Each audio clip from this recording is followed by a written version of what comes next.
And Vin, if you recall, back in a few seasons ago, his jawhead is absolutely deadly whenever he needs to pinpoint pick off someone from the enemy team. So we're going to expect that for sure. Man, all right. This is an interesting draft, a very comfortable draft for RRQ. Again, R7, signature pick this season, Esmeralda. Vin, going back to the basics, back to when Jawhead was meta.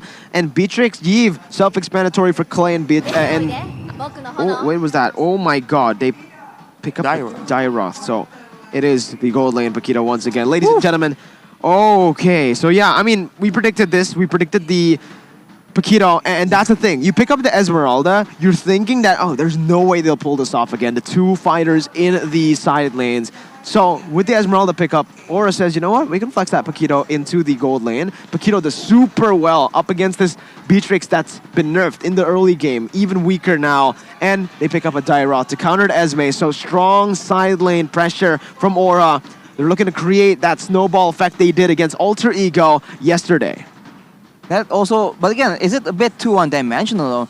Exactly. RRQ right now, they can snowball, but I guess in the late game, they do have a bit more flexibility because they have a strong AoE teamfight as well. So in the poke department, I think RRQ has a big advantage, and with that being said, maybe the poke can actually counter that Faramis pick because the Cult Altar is not made to deal with poke damage. Well, let's see. Let's say hello to the Land of Dawn very, very soon, ladies and gentlemen, to witness Game 2 between RRQ Oshi and as well as Aura Fire. In case you missed it, Aura Fire picking up a point in the first game. Can RRQ equalize? Let's see. It all depends on the early game, right? Can Albert actually have that much of an impact? There's enough impact in the early game to actually shut down the members of Aura Fire. Because all the laners of RRQ, if they get ahead, it's going to be very difficult. But already in the early game, the cheese play. Okay, ejector here onto Fluffy. It seems like RRQ set it up that rather well. Now you can see here already the pressure mounting up top side. Vin needs to be careful rotating. Gets the hook there by Faramis.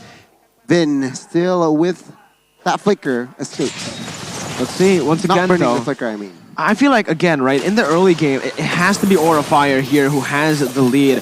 And in terms of lockdown, they have the Ruby against the Sverny.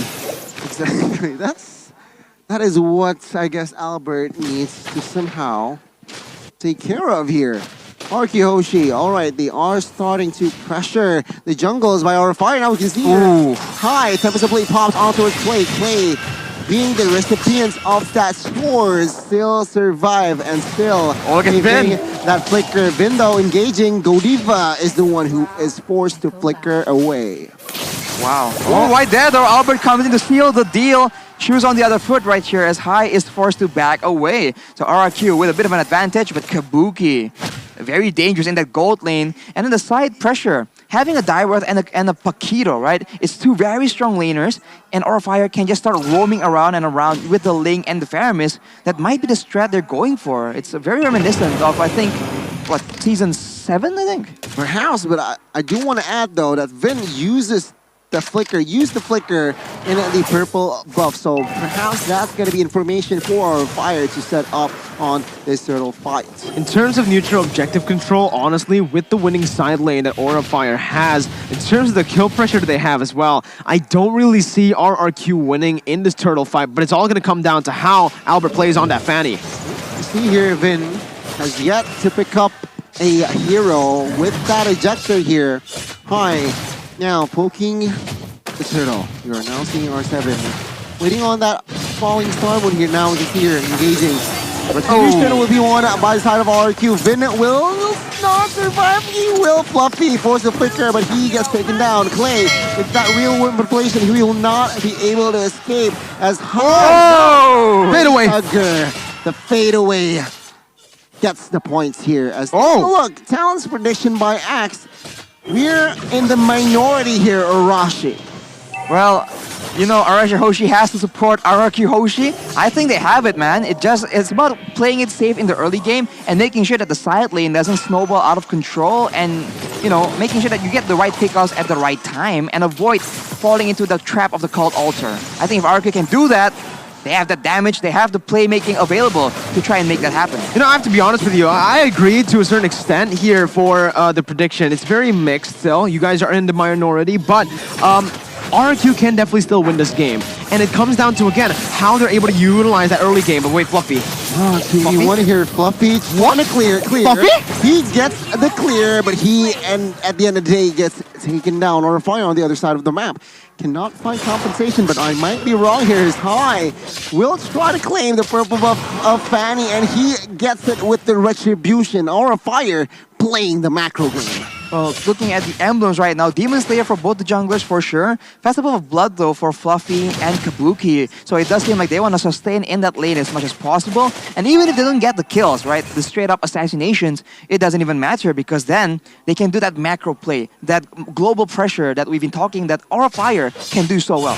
Yeah, and now, right, I do want to talk a little bit about that, the point we were talking about earlier before the fight broke out.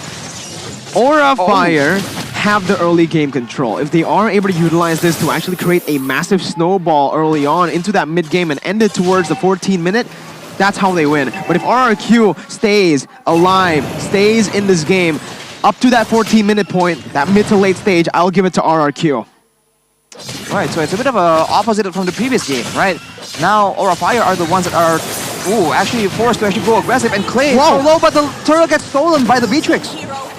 Yeah, I guess now you are forcing a fight here, and we can see here, Vin will not survive as well. RRQ Hoshi, they got dismantled. Aura Fire again now with the invades. Amazing display here from the side of Aura Fire. Objective and as well as kills. 1.3k gold lead. Ooh, if Skylar stole that one again, that would have been, yeah.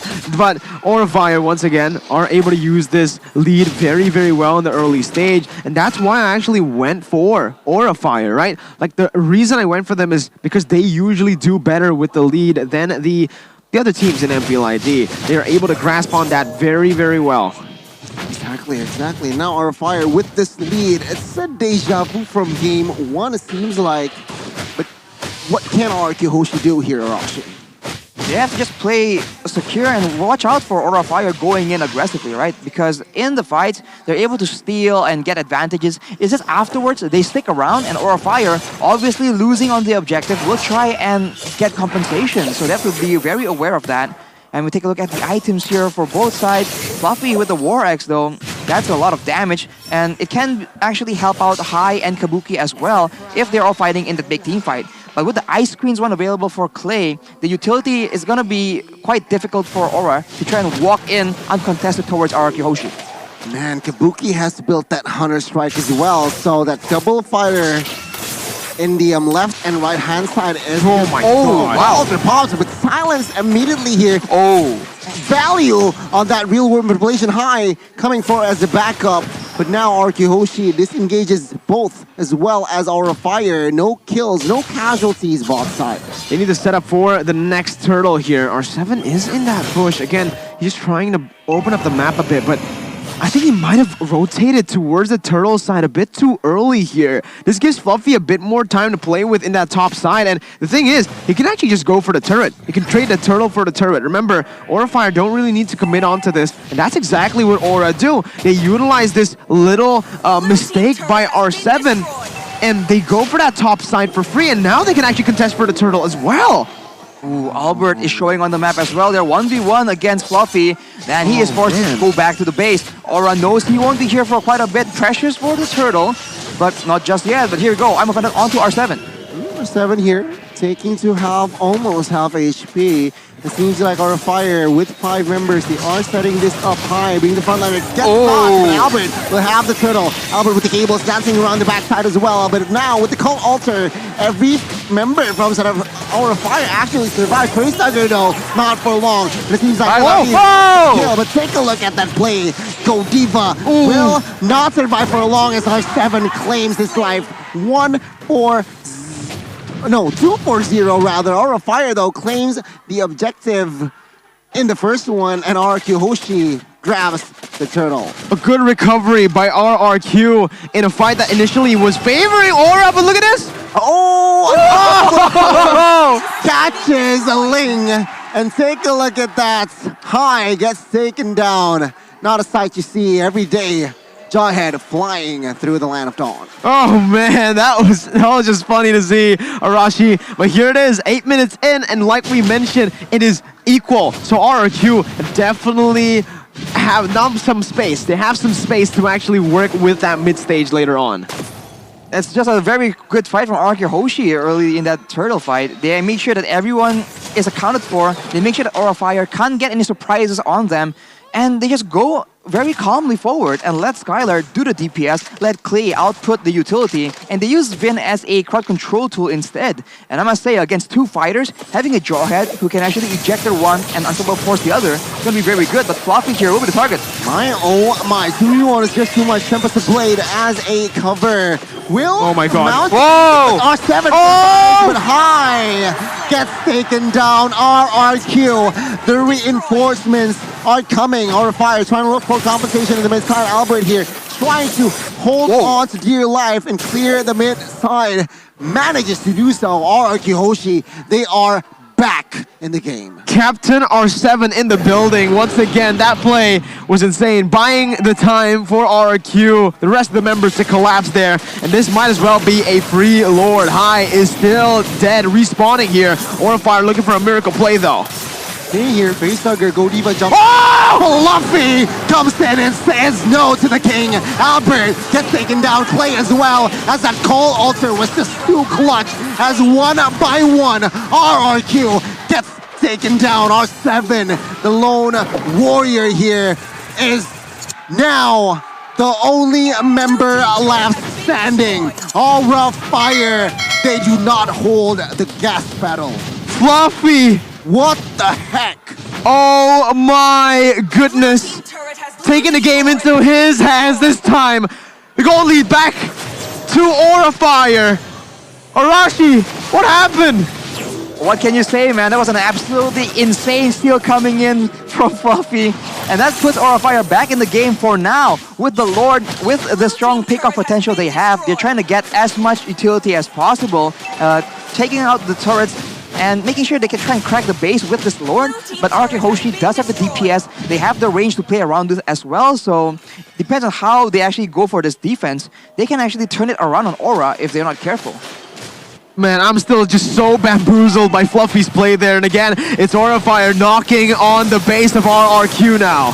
Two-way push here, top side. Albert gets caught, but Kabuki overextended there, gets taken down as well. Turret number one in the top side fall. Called alter. The four-man silence there, and Godiva, Skylar gets taken down, and seems like now RRQ Hoshi finds some compensation. He gets one. Every member from Aura Fire gets deleted. It's a crazy game in the second game as RRQ Hoshi responds back to Aura Fire. That's basically a wipeout. It's basically a wipeout. Faramis respawned because of his passive, but RRQ once again, whenever any of these teams are in the lead, it just seems like, you know, oh man, both of the sides do not want to give it over. Instant replay presented to you by Samsung Galaxy A series. Aura definitely overcommitted here, Arashi. They're all stuck in the world of ventilation, and yeah, they're able to take out even Skylar eventually, but Clay was outputting so much damage in the back line, and once they're done, there's no one left to deal with R7. This is an Esmeralda 4-0-6 in the late game with a sprint. You do not escape from her. And now with the Blade Armor secured as well, it's going to be even more difficult for the side of Aura Fire to deal with him. R7 might just be one of the main components in securing the victory for RRQ Hoshi. And now, I mean, we're looking at Skylar, right? Because he is the main win condition currently for RRQ. He's gone to a point where he has those items to start carrying, to start getting some damage on the board. But with the Aura Fire composition, they can just dive onto him. I don't see the space here for Skylar. Look at this! Oh my god, he gets jumped. Look at this! Every flicker, every restore. Wow! Skylar survives, and now in the backside, Tempest Blade response. Finding Skylar here. Skylar, though. Oh my god! What the heck? Oh! High! Gets taken down. Skylar was... What? Every skill, every spell was put on towards him. This guy is invincible. RRQ Hoshi 5v4. Can they take the Lord? This should not have happened, but it is happening. Skylar Oh my goodness! We're getting a lot of highlights today, boys. Oh my god. RRQ with another winning fight. They're going to go for the Lord once again. Aura, can they look for another miracle play? Real word manipulation to call Ultra as well. Now we can see more. Oh my god. Fall to the hands of Fluffy once again. DJY clip this. Now we can see here RRQ Hoshi, they are in shambles. Aura Fire still very strong as 5. Albert, the last man standing, an assassin, trying to do the miracle play here. Fluffy, luckily, he has that immortal, and it seems like Aura Fire, they are in perfect shape to end and secure game 2. Albert here will not be able to do anything as Aura Fire, the red dragons will Skylar shop, shoulders, locked, wiped out at the base. Once again, just like in game 1, to expose, securing game 2. Match points for the Red Dragons. Despite Skylar making that play, how did he get out of everything and outplay that situation? But a bigger question, a better question would be, what the heck is wrong with Fluffy? He doesn't have the retry, he's not the jungler. He stole the Lord 2 times against Albert, one of, if not the best retribution user in the previous seasons. He stole the Lord and at the same time takes out Skylar. This man, you can say he single-handedly won the game for Aura Fire. What was that? He's not Fluffy. That's what we can agree on. He's definitely not Fluffy. He's coming into this. Oh my goodness. Aura Fire have a chance once again to upset the odds.